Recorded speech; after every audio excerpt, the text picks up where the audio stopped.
Hello and welcome to the Autoimmune Babe podcast.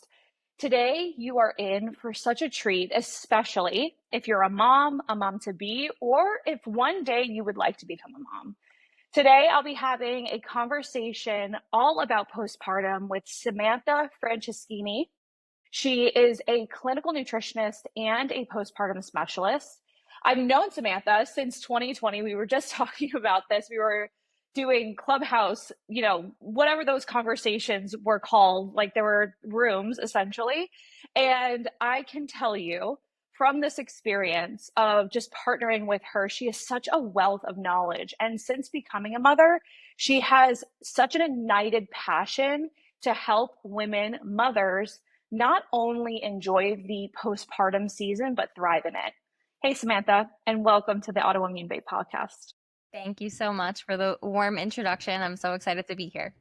Of course, of course. So tell everybody who you are, what you do, and how you really got to this point of helping women in the postpartum season. I'd love to. So I feel like my journey goes way back to Clubhouse days we were just talking about. Those are back in Yes. my days where I focused and specialized a lot in actually like mold toxicity, Lyme disease, and chronic disease. That was like the nitty-gritty of what I really did. Yes. And really just focused on functional medicine in that area. And then I got pregnant and I found myself sitting in the bathroom with a positive pregnancy test, looking at the test, like, now what? And I have this nutrition background. I felt like when I did get pregnant, I would know everything I need to do. But in that moment, I just felt so lost.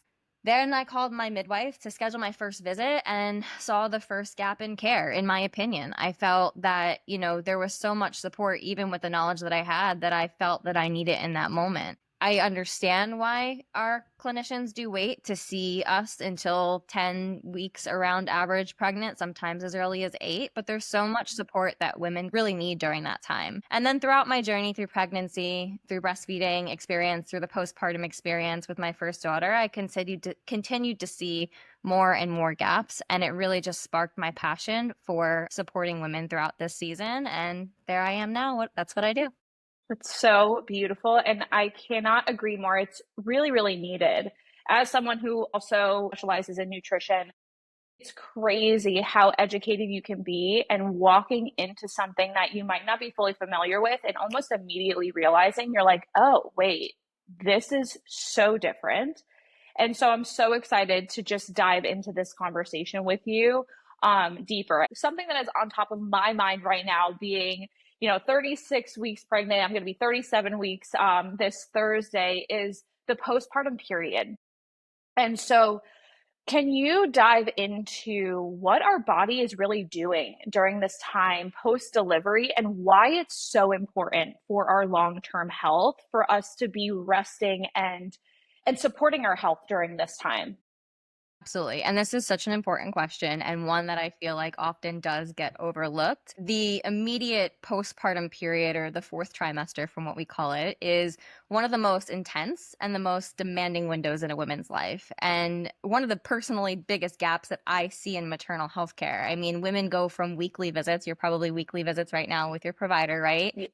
Into generally nothing but a 6-week checkup. And I mean, that is a very large gap. And there's some practitioners out there that are doing things differently, but for the majority of women, there is that 6 weeks where they are almost on their own unless a problem or a complication arises and they call their doctor or they're seeking help, right? But to answer your question, I would say that it's first important to understand, number one, the placental wound. So after delivery, there is a large internal wound the size of a dinner plate where the placenta detaches. It's roughly about 8 to 9 inches wide, and we Okay. can't see it, but it's there.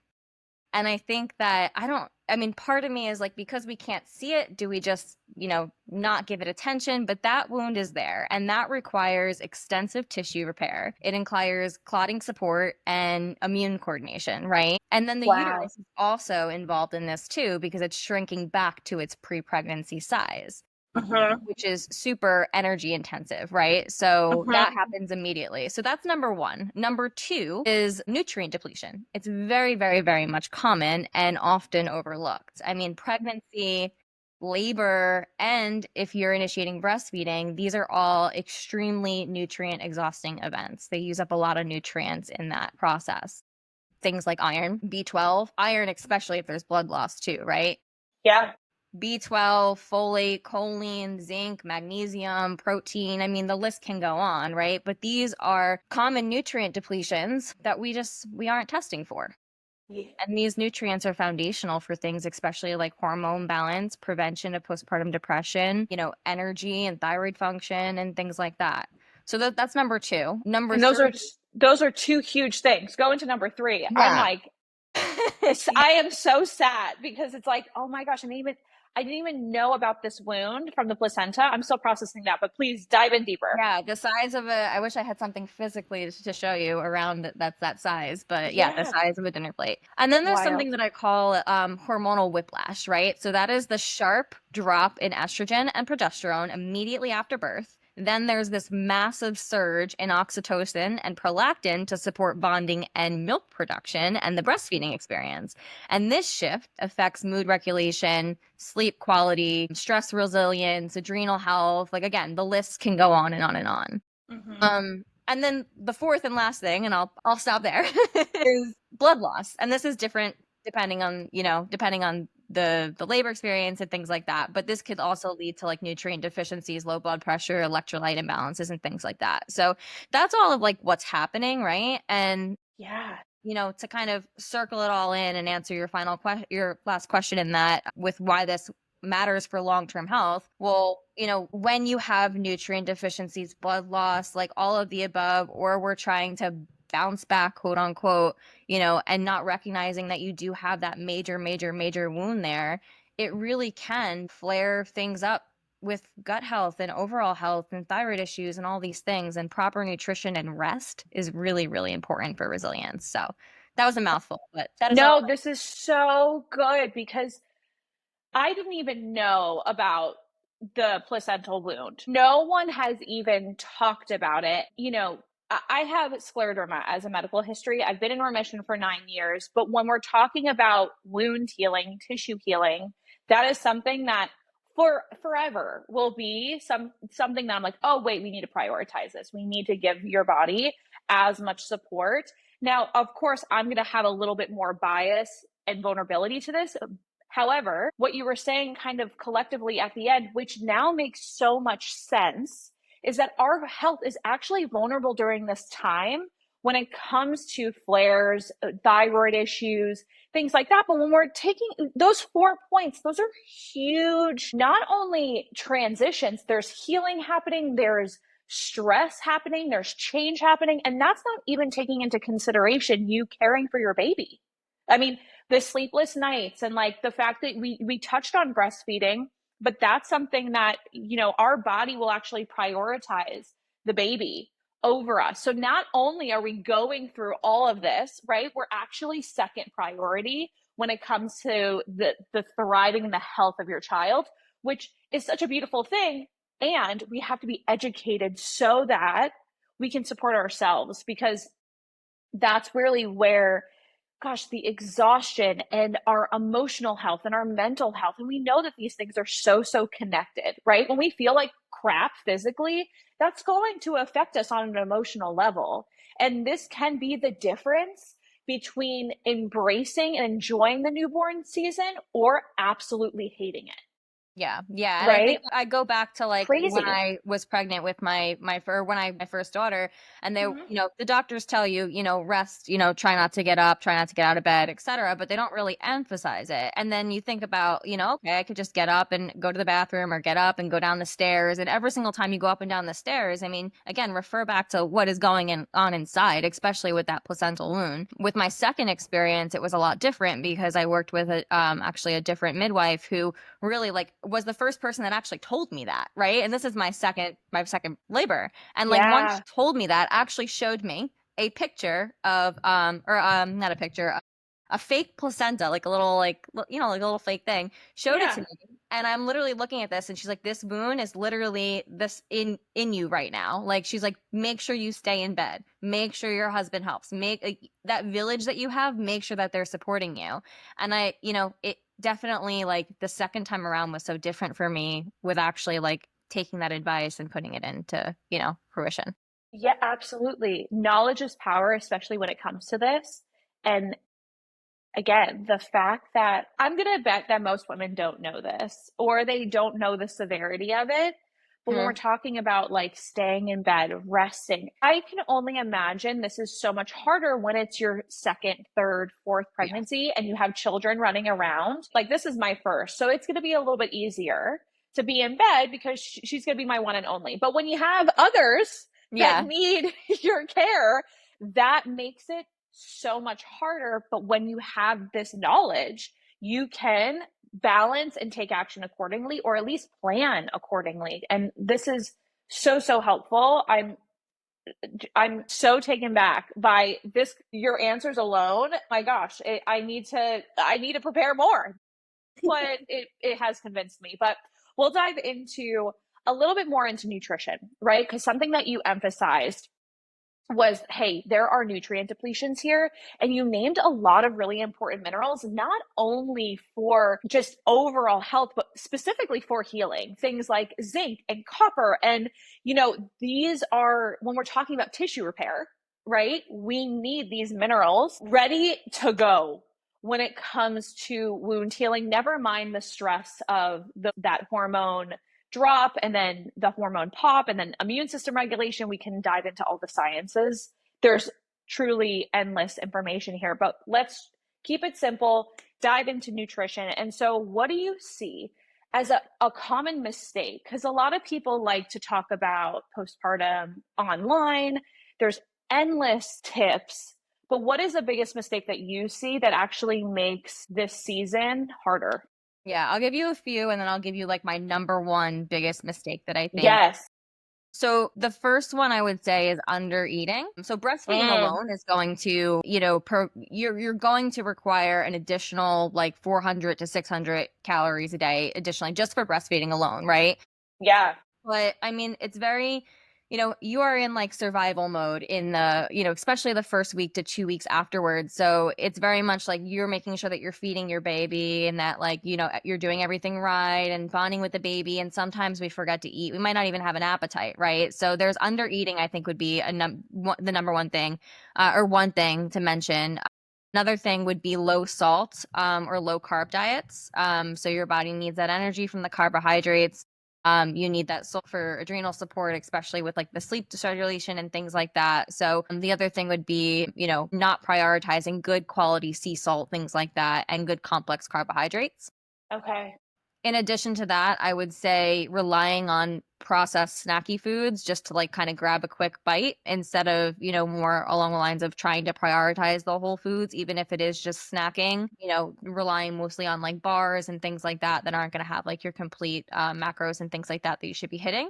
But the number one thing I will say is focusing too much on cold foods, especially if Mm, summertime, focusing more on like the cold foods versus the warm nourishing foods, because especially in Chinese medicine, and I'm really big on this, warmth supports digestion, circulation, and recovery. And I yeah. know a lot of women, I was one of these women. Once you give birth the first time, you're like, I want the sushi, I want the go get the sub sandwich, like the things that like maybe you haven't been having.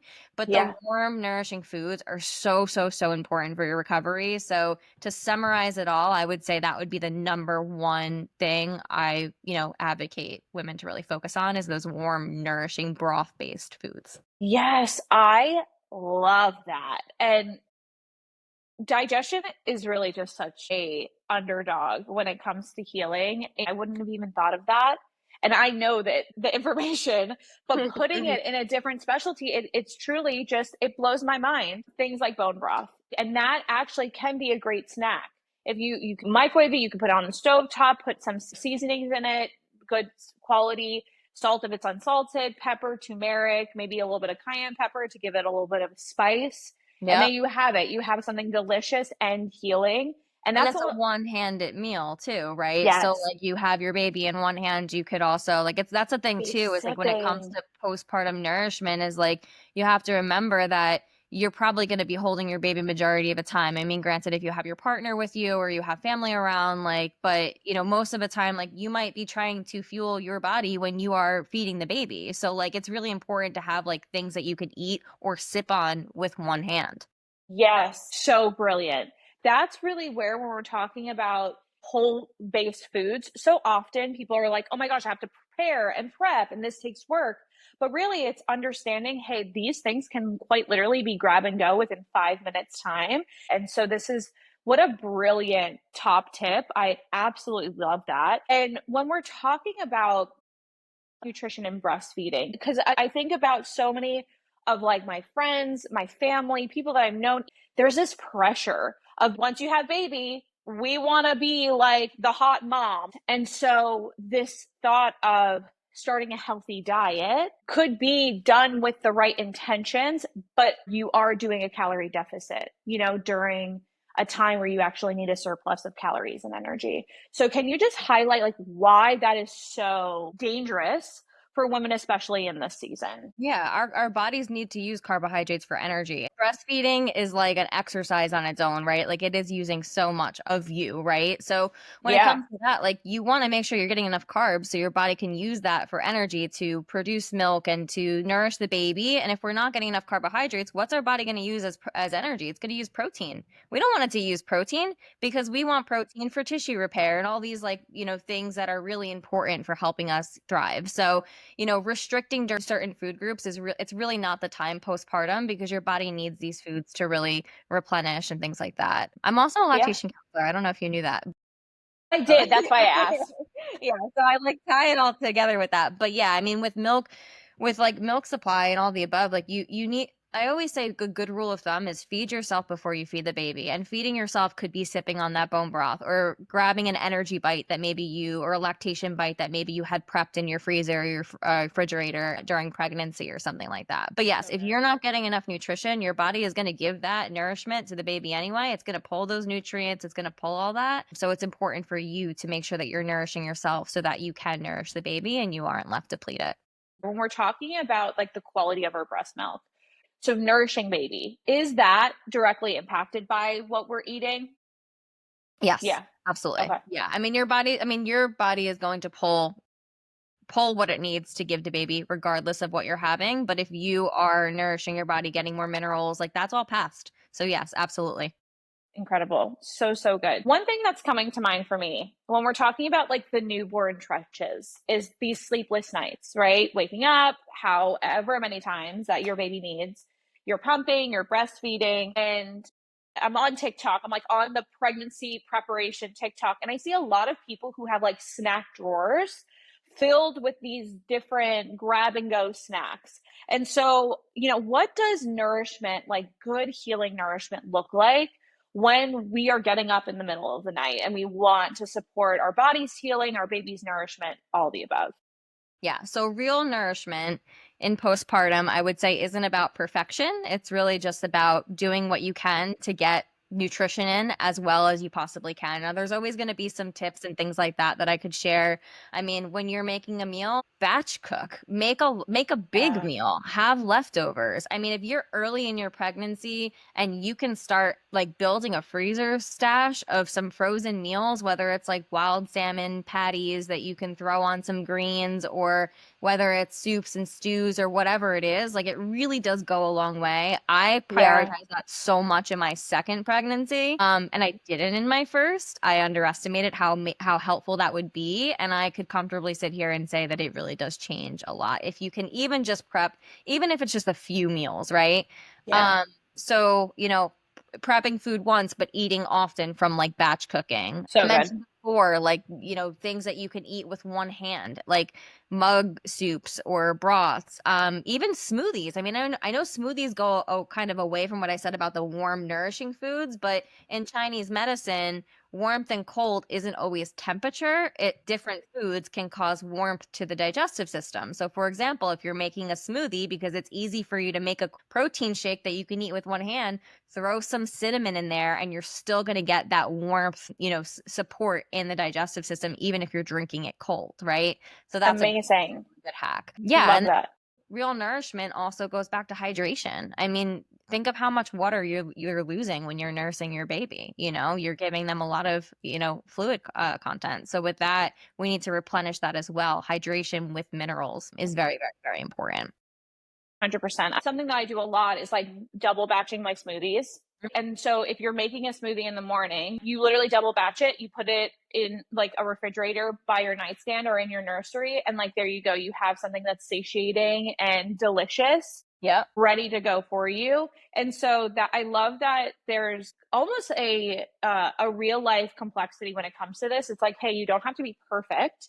Have those, have the snack drawer if you need. And also there are things that you can do depending on what your support system looks like, whether it's a meal train or, you have family coming up, or if your partner knows how to cook, that's sometimes helpful as well, or cooks well, really. Yeah.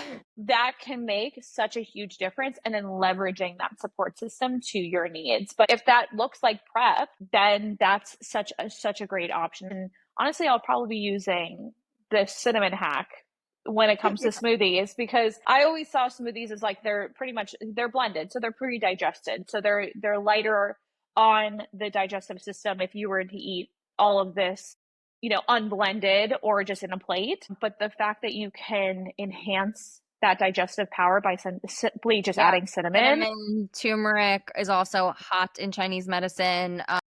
Love it. Another one. So like a blueberry ginger smoothie was always something that I really loved personally. I don't know if you like that flavor I'm combination. gonna try it. I love blueberry and I love ginger. I've never tried them They're good together, but together. I feel like that could be absolutely delicious. Trust me, Yeah. they go together. But yeah, I mean, for me personally, like smoothies were really big for me because it was really easy for me just to kind of whip something together. But one of the like Yes. superfoods that I feel like a lot of people don't know about, I don't know if you know about jujube dates. Have you ever heard of jujube dates before? Yes. Yes. So these are like literally like a postpartum superfood because they're Yeah. blood building. They help to blood Okay. build. They're rich in iron, vitamin C, etc. to help with absorption. But jujube dates are something that you could throw in soups and stews to rehydrate them. You could eat them dry. You could make a tea from them. But it's one of the most like it's literally one of the best superfoods that you could have once a day during your postpartum journey to really support healing in so many different ways and replenishment. So I didn't know that. they're Chinese dates. You can usually only get them dry. You will not find them fresh. But yeah, I mean, I think that these things are so important. And for mothers out there, expecting moms out there that are, working on their registry, like the registry isn't just about the baby. It is also about you. So like you might hear to like add your favorite nursing bra or things like that, but like start thinking about the postpartum period. Add your favorite meal service. Like, Yeah. those things too could be really, really helpful for preparing for your postpartum journey.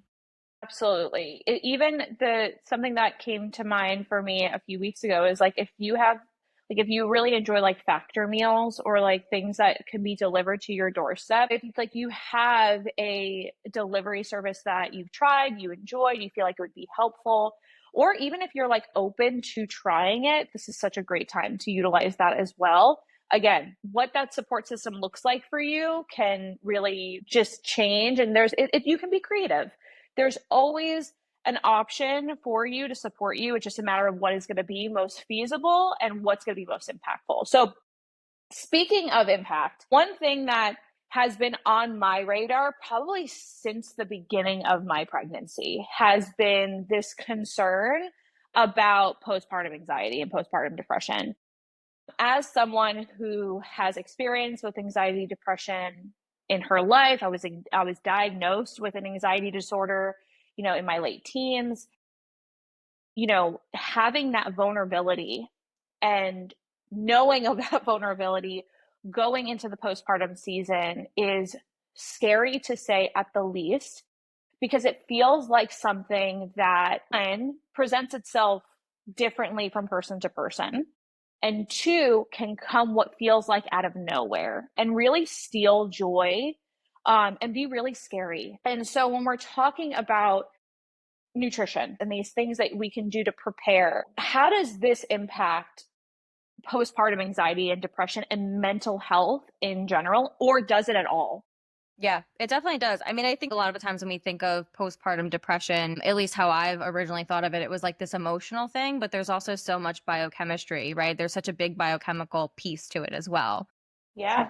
Inflammation, for one, can impair neurotransmitter production. We talked about this earlier, but pregnancy and birth are very, very much depleting. They can deplete you of certain nutrients that are needed for neurotransmitter synthesis, things like Yeah. zinc and choline and magnesium and B vitamins, etc. And then there's the gut brain axis key, which is also very vulnerable in the postpartum window due to potential antibiotic use in labor if you tested positive for group B strep and had antibiotics. Sleep disruption, that is going to impact the gut brain axis as well as the inflammation, and all of this can disrupt serotonin, right? So Yeah. with this, there's so many, and even blood sugar. That was one I haven't mentioned yet, but that is also really important when it comes to how it can impact the nervous system. So yeah, I mean, food is one of the most underutilized tools in postpartum mental health care. Yet women get a survey when they go to their pediatrician office 2 or 3 days after they deliver that will ask them questions about PPD. They have this PPD screening, but there's no actual support. We're not reaching out to women to see, are you eating? We are not reaching out to women to see, how are you feeling? Like there's just this huge, huge gap in care here where, yes, Yeah. a lot that you can do during pregnancy to like store up your nutrient reserves and like, have a plan with nutrition postpartum, but like even just like having guidance with whether it's, a doula or a nutritionist or just someone there is so, so, so important. Maybe it's a support group or something, but like having Yeah. that kind of support is really important because I think a lot of the times if you are feeling those feelings, it does go back to like, why am I feeling this way? What's wrong with me? But there is always this nutritional layer that no one is addressing. There's no nutrient testing done postpartum, which in my mind is just, it's crazy. Um, Yeah. Testing for that immediately, I feel like postpartum in that journey. Yeah. 100%. And I can only imagine we're talking about all of these things that our body is going through. We're talking about all the things that we have to do to, take care of our newborn. And then it's like, okay, and there is this whole other element that we could be getting care for, but we just don't. And so it's on us or our partner. We may or may not be aware of what these signs look like. And so just the fact that nutrition can play a role in this, and when we're talking about it, I think that there is two things to consider here. One, we're talking about prevention, and then two, we're also talking about the severity scale. And so there's not this like, if you just ate better, you wouldn't have had this. It's like, no, no, no, there's actually something that you could potentially control, and like that's worth it. That's worth trying. That could impact your the severity of how impactful Yeah. this experience can be. And if we're talking about you feeling better, you having more good days, you having more days where you feel like yourself and you get to enjoy the newborn stage, because it's only 8 weeks long. It goes by like this. That's the one thing that I've heard. And if you can do something about it, then why not? I have one more question for you. Mhm. If you could sit down with a woman in her final weeks of pregnancy, like me, and you can offer like a few key things to focus on and prioritize for the postpartum season instead of just like winging it, what would you recommend? So number one, build your nutrient reserves. Take your prenatal. Take your prenatal after you deliver too. Continue to take your prenatal, but take your prenatal and build your nutrient reserves with food and nutrition as much as possible. Right now, at the end of your pregnancy, especially for you, focus on nutrient dense meals, focus on things that are easy to absorb, start doing a lot of the broth based meals, cook down meats, cook veggies, that all where all the nutrients are going to leach into that broth and just like this nutritional powerhouse, right? Hmm. And jujubes. Stock your jujubes. One of the number one things. But yes, Yes. have your pantry stocked. If you can get Okay. those freezer meals in, even if it's just a couple of them, like it's just going to change the whole trajectory of your day when you can just heat up a meal and things like that. The other So thing is smart. plan for rest. Remember that placenta wound is the size of a actual dinner plate, probably about the size of my head, to be honest. And plan for rest. Don't just plan for birth. Plan for rest. Yeah. block out your first 2 weeks of just literally just recovery. You can have family and friends come if that's something you want to do, but really just like try to block out those weeks for recovery and line up your support team. If you have a support team, if you can get a meal train and things like that, that could be really helpful. I think that it's important to realize that postpartum isn't a time just to figure it all out. It's a time to feel held. And one of the biggest gaps in maternal care is that maternal care is all about the baby, which is very important, but it's also should be about the mother too. Yeah. So making sure that, you have a lot of this time for yourself, stock your meals and strengthen your body before baby arrives, and then just do your best when the baby arrives. It's an amazing journey. I'm getting chills talking about it because I've been through it twice and getting baby fever about maybe wanting to do it again. But with that said, yeah, just, allot that time and, don't forget to take care of yourself, because if you take care of yourself, you're going to be taking care of your baby too. Thank you for just Thanks for having me. shining light on these important facts and things to prioritize. So, so beautiful. If someone is in this stage of preparation for postpartum and they're looking for nutrition support, lactation consulting support, where can they find you? So they could find me on Instagram at Nurture with Sam. And that's usually the best way to reach out to me. But I do just want to leave with a little affirmation that helped me so much, if it's okay to share. Of course. With my own pregnancies, postpartum journeys, et cetera, it's one that I've always kind of went back to. And I think that it's really helpful during that time. And I believe in the power of positive thinking. I let go of fear. I am calm and confident. Because at the end of the day, when you're in that postpartum period, you start to second guess a lot. You start to think like, is what I'm doing the right thing? It becomes very stressful, and affirmations like that can really turn on the parasympathetic nervous system really quickly, which could help be a preventative mechanism, even if you aren't able to get all the nourishment in or do all these things. So I believe in the power of positive thinking. I let go of fear, which can come up a lot postpartum. I let go of fear. I am calm and confident. So just sharing that, because it's something that helped me tremendously. And I would repeat it every single night or every single time that I felt stress or anxiety or fear in that postpartum It's journey. Thank you so much for sharing that, because I think that so often we overlook the power of how we speak to ourselves, about ourselves and about situations. And I know that one mantra affirmation that has been really helpful for me is like, one step at a time, Gianna, one step at a time, be where your feet are. And so that is such a beautiful, I'm going to, just put that in my back pocket, because how helpful and what a resource and tool that could be when you're in especially new territory that you have not experienced before, and how scary that can feel, allowing us to just be grounded and speaking to yourself with kindness and with this like nurturing tone. How that, my gosh, that just overflows beyond us. It overflows into our entire family unit. So thank you, Samantha, so, so much. Happy to be here. I hope that this podcast was helpful for you.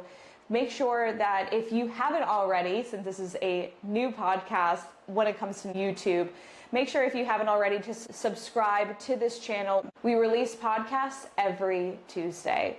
And if you know someone who has a connective tissue condition like scleroderma, lupus, rheumatoid arthritis, and more, feel free to share this episode with them. The truth is that hope is not very common when it comes to these types of diagnoses.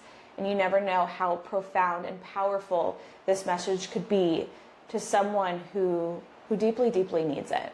I'll see you next time. Bye.